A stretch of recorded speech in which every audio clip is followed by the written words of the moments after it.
বিসমিল্লাহির রহমানির রহিম। Home tutor চ্যানেলের পক্ষ থেকে স্বাগত সবাইকে আজকের আরেকটি ক্লাসে। আজকে আমরা রাইট ইউজ অফ ভার্বের আরেকটি ক্লাস করব, সেটা কুমিল্লা বোর্ড 2025 সালের এসএসসি পরীক্ষায় আসা। তো আমাদের যে মানে প্রশ্ন সলভ করার আগে আমরা আগে প্রশ্নটি পড়ে নিই। প্রশ্নতে আমাদেরকে কি ডিরেকশন দেওয়া আছে? Complete the following text with right forms of the verbs given in the box. মানে হচ্ছে এই যে বক্সটা, এই বক্সের মধ্যে যে ভার্বগুলা দেওয়া আছে এই ভার্বগুলাকে এই শূন্যস্থানে নিয়ে পূরণ করতে হবে সঠিক ফর্ম দ্বারা। ইউজ নেগেটিভ ইফ নেসেসারি, প্রয়োজন হলে নেগেটিভও ইউজ করতে হবে। অর্থাৎ এখানে বলা নাই কিন্তু যে এটা নেগেটিভ বা কোনো দেয়া নাই, ক্লু দেয়া নাই, শুধু মিনিংয়ের দিকে খেয়াল করে সেটা আমাদের বুঝে নিতে হবে। এবার আমরা ভার্বগুলো আগে কি দেয়া আছে একটু দেখে নিই। আমাদের প্রথম ভার্ব দেয়া আছে pay, stay, remain, cook, spend, get, enjoy, be, spend, read. Spend দুইবার দেওয়া আছে, স্পেন্ড। তা আমরা এই ভার্বগুলার মিনিং সহকারে ফার্স্ট অ্যান্ড ফার্স্ট পার্টিসিপলগুলো কি আমি এখানে লিখে রেখেছি, একটু দেখা যাক। পে মানে হচ্ছে পরিশোধ করা। এখানে সাধারণত ভিজিট করার ক্ষেত্রে পে আ ভিজিট এভাবে লেখা হয়ে থাকে, সেই ক্ষেত্রে পে ইউজ করা হয়। বাকি দুইটা ফর্ম হচ্ছে পেইড। স্টে হচ্ছে অবস্থান করা, স্টেইড। রিমেইন হচ্ছে থাকা, রিমেইন্ড। কুক হচ্ছে রান্না করা, কুকড।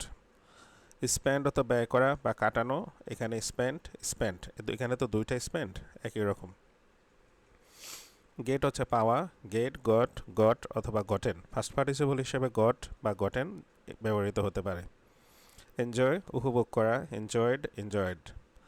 আর ভার্ব এটা আমরা চিনি, ইজার টেন্স অনুসারে ফার্স্ট টেন্সের ক্ষেত্রে হবে ওয়াজার, আর ফার্স্ট পার্টিসিপলের ক্ষেত্রে বিন হতে পারে, বিন হয় এটা প্রয়োজন অনুসারে। আর এখানে বি এর মিনিং হচ্ছে হওয়া।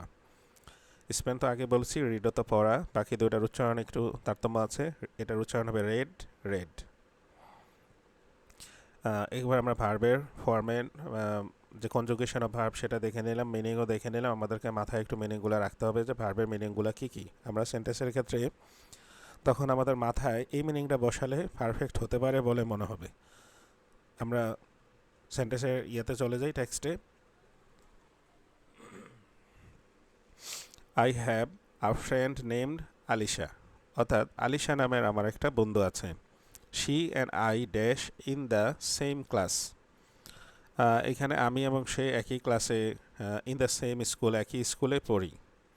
তাহলে আমরা এখানে যেহেতু পড়ি আমরা রিড ইউজ করবো, এখানে যেহেতু এখন পড়ি রানিং, তো সেই ক্ষেত্রে আমরা রিড ইউজ করে নেব।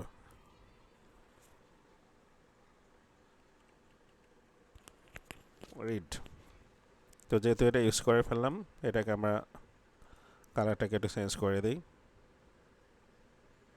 বোঝার সুবিধার্থে, যেটাকে আমরা ইউজ করে ফেলেছি। She and I read in the same class in the same school. এখানে বললো কি যে আমি এবং সে একই ক্লাসে পড়ি, একই স্কুলে। Though we dash from the same village we are good friends. আমরা এখন সেম ভিলেজে থেকে কি বোঝাতে চাইলে আমি ঠিক বুঝতে পারিনি, তো আমরা কি এক কাজ করি, আমরা একটু অ্যাডভান্স হই। উই আর গুড ফ্রেন্ডস, আমরা ভালো বন্ধু।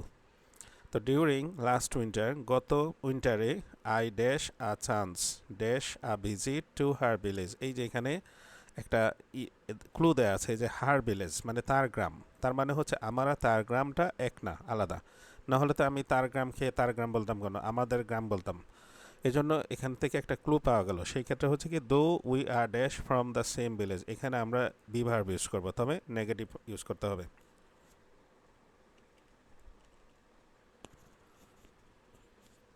Though we are not from the same village, যদিও আমরা একই গ্রাম থেকে না, মানে আমাদের গ্রাম আলাদা। উই আর গুড ফ্রেন্ডস, আমরা ভালো বন্ধু।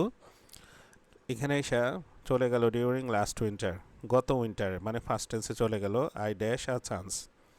তো এখানে আমরা ফার্স্ট ফর্ম দেবো, আমি একটা সুযোগ পেয়েছিলাম, এখানে আমরা গেট ইউজ করব।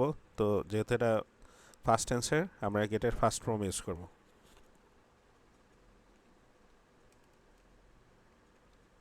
Goat. I got a chance, আমি একটা সুযোগ পেয়েছিলাম। কিসের সুযোগ? এটা আমাদের সেকেন্ড ভার্ব হচ্ছে, এখানে একটা ভার্ব আছে, এই জন্য আমরা এখানে ওই যে বলছিলাম পে আ ভিজিট, এখানে পে ইউজ করতে হয়। এটা তো ইউজ করে ফেলেছি, বি ভার্ব ইউজ করে হ্যাঁ বি ভার্ব ইউজ করে ফেললাম। এবার আসবে পে, এটা এটা আমরা এখানে ইউজ করব। তবে একটা বিষয় হচ্ছে এখানে কিন্তু আমাদের এক সেন্টেন্সে দুইটা ভার্ব হচ্ছে, তো এটা মূল ভার্ব হিসেবে থাকলে এটা ইনফিনিটিভ করে দেব আমরা। আমরা আগে জানি একই সেন্টেন্সে দুইটা ভার্ব বসলে দ্বিতীয় ভার্বের সাথে আইএনজি অথবা টু সহ ভার্ব বসে, তো সেই ক্ষেত্রে টু সহ ভার্বকে বলা হয় ইনফিনিটিভ। তো এখানে হচ্ছে last winter I got a chance to pay a visit to her village. আমি তার গ্রামে একটা ভ্রমণের সুযোগ পেয়েছিলাম। And I dash a happy time there. And I সেখানে আমার একটা সুন্দর সময় কি হয়েছিল, সময় কাটিয়েছিলাম। এটা আমরা ইউজ করে ফেলছি পে। এবার সুন্দর সময় কাটিয়েছিলাম, কাটানো ইংরেজি আমরা আগে বলছি স্পেন্ড অথবা ব্যয় করা, এখানে কাটানো অর্থ বসছে। তো যেহেতু এটা অতীতকালের, আমরা এখানে ফার্স্ট টেন্স ইউজ করবো spend. I spend a happy time there, সেখানে আমি সুন্দর সময় কাটিয়েছিলাম। While I dash in her village, মানে আমি যখন তার গ্রামে ছিলাম।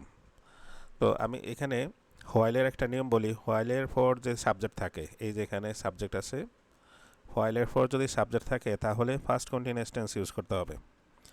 অর্থাৎ আমি যখন সেখানে থেকেছিলাম, তো আমরা এখানে থাকা হচ্ছে এই যে স্টে, তো থাকা।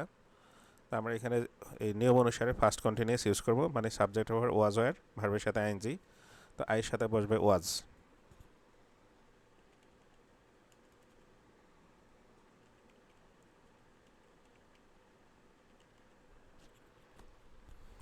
While I was staying in her village, আমি যখন তার গ্রামে ছিলাম। I dash many delicious dishes, তো আমি অনেক সুস্বাদু খাবার, এটা স্বাভাবিক, বেড়াতে গেলে অনেক সুস্বাদু খাবারই পরিবেশন করা হয় কোনো এক জায়গায়, কম কম থাকলে, বেশি দিন থাকলে আবার কমে যায়। তো এখানে আমি অনেক সুস্বাদু খাবার কী করেছিলাম, আই ড্যাশ মেনি ডেলিশিয়াস কী করেছিলাম, এনজয়, উপভোগ করেছিলাম। তো এটা ফার্স্ট অ্যান্সার হবে এনজয়েড।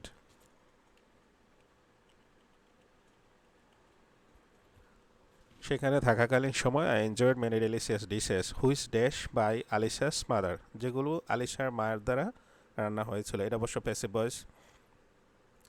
হুইচ দ্বারা মূলত এই ডিশেসগুলো বুঝিয়েছে, মানে এই যে সুস্বাদু খাবারগুলো এখানে অনেকগুলো, এই জন্য প্যাসিভের ক্ষেত্রে ফার্স্ট টেন্সে আমরা ওয়াজ ওয়ার বসাবো। তো যেহেতু আমার একটা প্লুরেল, আমি ওয়ার বসাবো। তারপর ভার্বের ফার্স্ট পার্টিসিপল হবে, আমাদের ভার্ব হচ্ছে রান্না করা হচ্ছে কুক, আমরা এখানে ইউজ করব কুকড।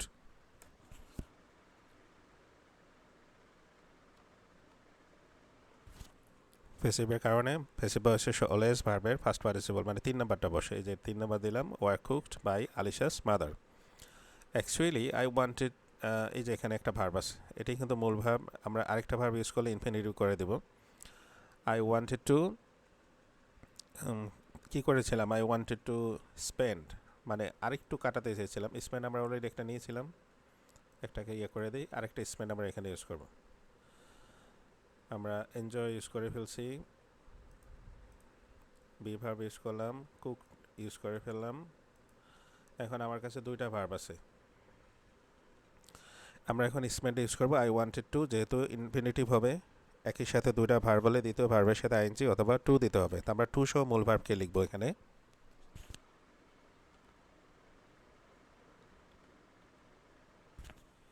স্পেন্ড সাম, স্পেন্ডটাকে আমরা ইউজ করে ফেলছি। I wanted to spend some more days, মানে আমার কাছে আরও কিছুদিন থাকতে মন চাইছিল।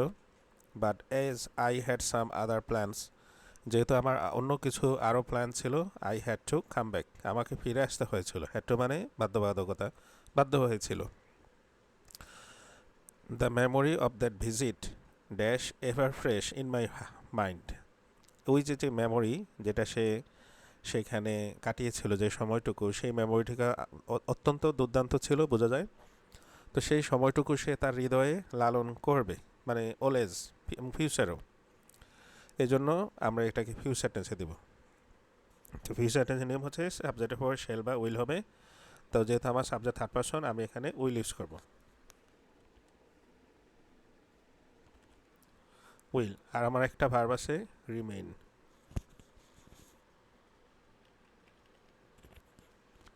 রিমেইন হচ্ছে থাকা।